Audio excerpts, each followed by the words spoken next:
Detective Mitchell, the prosecutor continued, can you describe what you witnessed on the night of September 15th regarding the defendant, Michael Torres?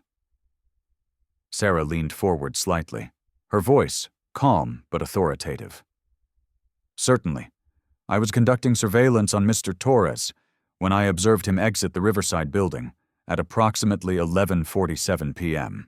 He was carrying what appeared to be a briefcase and— Objection! The defense attorney jumped to his feet.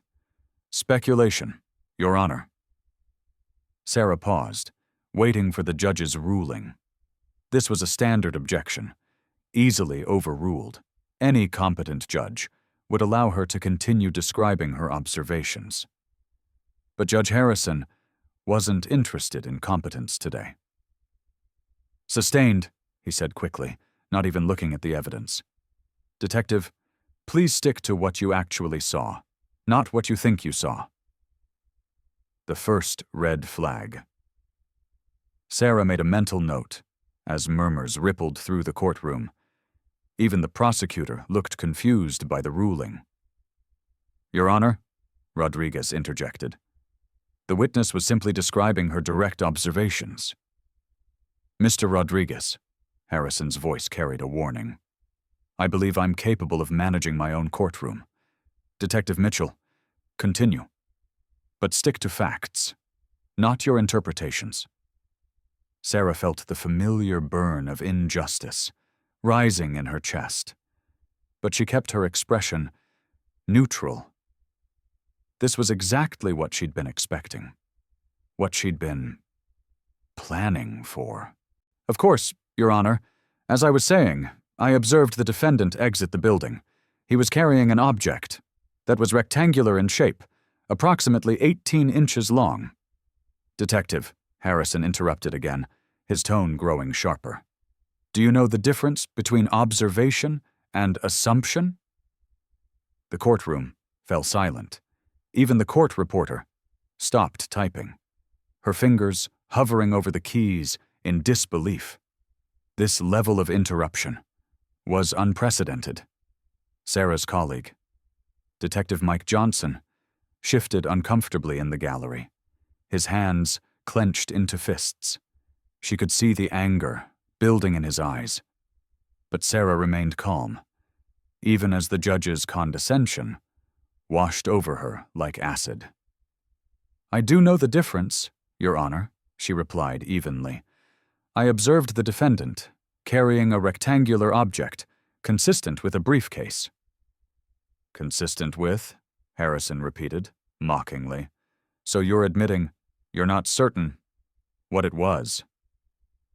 Given the lighting conditions and distance, I can only describe what I observed with my own eyes. Harrison leaned back in his chair, a smug smile playing at his lips. Detective, how many years of experience do you have in law enforcement? 15 years? Your Honor. 15 years, he repeated, as if the number amused him.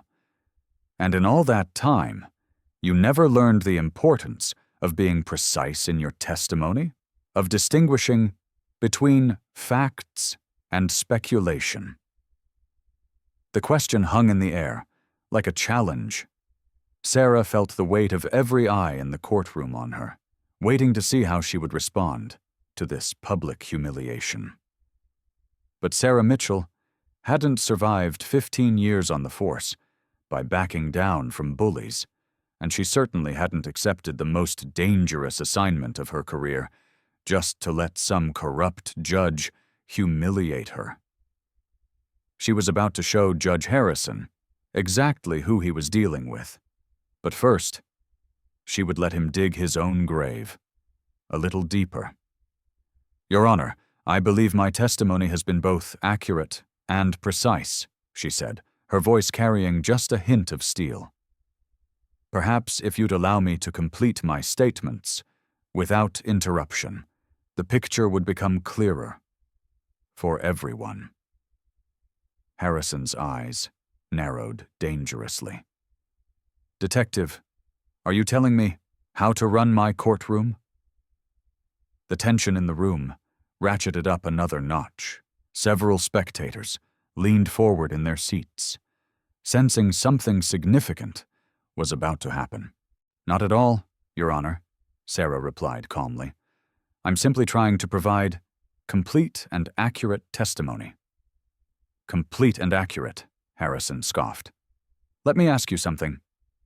Detective, are you married?" The question came out of nowhere, completely irrelevant to the case. Gasps rippled through the courtroom. Even the defense attorney looked uncomfortable. "Your Honor," Rodriguez stood up, "I fail to see how the witness's personal life is relevant to this case." "Sit down, Mr. Rodriguez," Harrison snapped. "I'm establishing the witness's credibility. Detective Mitchell, please answer the question." Sarah stared at him for a long moment, her mind racing. This was it, the moment she'd been waiting for. Harrison had just crossed a line that no ethical judge would cross, and he'd done it, in front of a room full of witnesses. "Your Honor," she said quietly, "I don't see how my marital status relates to my ability to observe and report facts." "It speaks to your judgment," Harrison replied coldly. "A woman who can't manage her personal life might not be reliable when it comes to professional observations." The courtroom erupted. Spectators gasped, lawyers jumped to their feet, even the bailiff looked shocked. But Sarah remained, perfectly calm, her hands folded in her lap. This was exactly what she'd been waiting for. "Your Honor," she said, her voice cutting through the chaos, "I think we need to have a very serious conversation." "We're having one right now," Harrison replied, his arrogance intact, despite the obvious discomfort of everyone else in the room. "And I'm beginning to question whether you're competent to testify in my courtroom." Sarah stood up slowly, her movement commanding attention. The room fell silent as she reached into her jacket. "Your Honor," she said, her voice now carrying an authority that made everyone straighten in their seats. "You're absolutely right. We do need to discuss competence." What she pulled out made the entire courtroom gasp. It was a gold badge, gleaming under the fluorescent lights, with the words FBI Internal Affairs Division, clearly visible to everyone in the room. The silence was deafening. "My name is Special Inspector Sarah Mitchell," she announced, her voice carrying to every corner of the courtroom.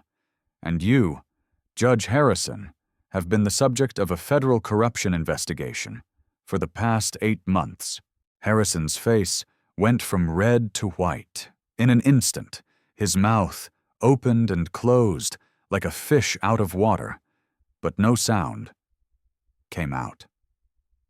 "Every word you've spoken in this courtroom today," Sarah continued, "every ruling you've made, every display of bias and misconduct, it's all been recorded and documented, not just today, but for months." The courtroom exploded into chaos. Reporters scrambled for their phones. Spectators jumped to their feet. Lawyers shouted questions over each other, but Sarah's voice cut through it all.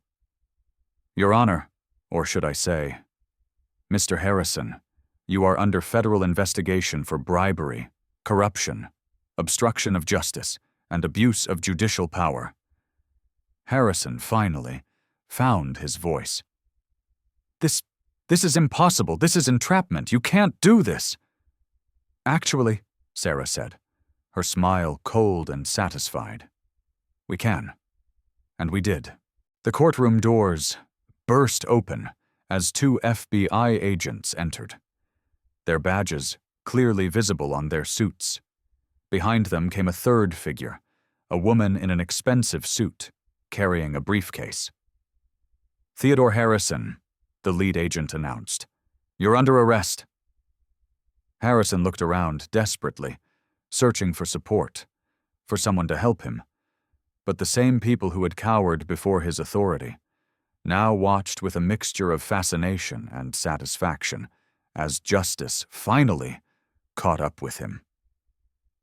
"You can't arrest me," he shouted, his voice cracking with desperation.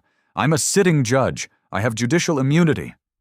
"Not for criminal corruption," Sarah replied calmly, "and definitely not for the systematic abuse of power that you've been engaged in for the past 5 years. The woman with the briefcase stepped forward. "Judge Harrison, I'm Assistant U.S. Attorney Catherine Walsh. We have recordings of your conversations with known criminals, documented evidence of bribes accepted, and testimony from multiple witnesses about your misconduct." Harrison's hands shook as he gripped the edge of his bench. No, this can't be happening. My career, my reputation." "Your reputation?" Sarah's voice was like ice. "You destroyed your own reputation the moment you decided to sell justice to the highest bidder." As the FBI agents moved to place Harrison in handcuffs, the reality of his situation finally sank in. 20 years of judicial power, gone in a matter of minutes. A lifetime of prestige and authority, destroyed by his own arrogance and greed. "Wait!"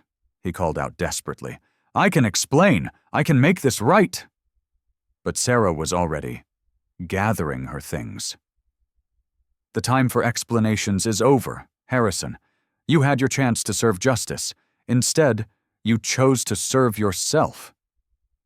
Detective Mike Johnson approached her as the chaos continued around them. "Sarah, I can't believe you kept this from me. How long have you been working this case?" 8 months, she replied, watching as Harrison was led away, in handcuffs. "It started with a tip about fixed cases and grew into something much bigger." "How did you stay so calm?" Mike asked, shaking his head in amazement. "I wanted to deck him after the first insult." Sarah smiled, but there was no humor in it. "Because I knew this moment would come. Justice has a way of finding people like Harrison. Mike, sometimes it just takes patience." As they walked out of the courtroom together, Sarah paused at the doorway to look back one final time. The scales of justice had been balanced, but she knew this was just the beginning. Harrison's arrest would lead to other investigations, other corrupt officials being held accountable,